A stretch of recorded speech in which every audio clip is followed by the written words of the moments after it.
আসসালামু আলাইকুম, আপনারা সবাই কেমন আছেন? আলহামদুলিল্লাহ আমি ভালো আছি। আজকে একটা চিতই পিঠা বানানোর ভিডিও নিয়ে চলে আসলাম। আমার চাচি এই পিঠাটা বানিয়ে আপনাদেরকে দেখাবে।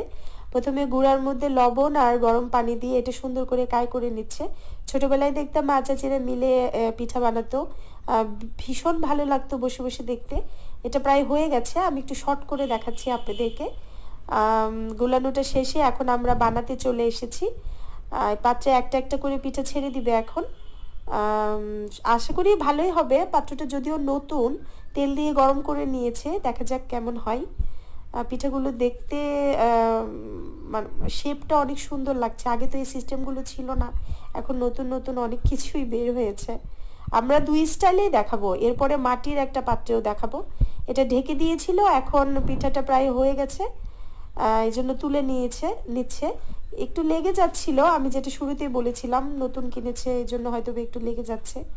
আবার কিছু কিছু পিঠা আবার সুন্দর উঠে যাচ্ছিল, লেগে যাচ্ছিল না।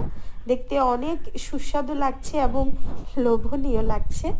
আমার কাছে চিতই পিঠা ভালোই লাগে। কার কাছে কেমন পিঠা পছন্দ, কে কেমন পছন্দ করেন জানাবেন। এই পিঠা বানানোটা শেষ, মাটির পাত্রের পিঠাটাও আপনাদেরকে দেখিয়ে দিব। আশা করি আমার ভিডিওটা ভালো লেগেছে। বেশি বেশি সাবস্ক্রাইব ও লাইক করবেন। আসসালামু আলাইকুম।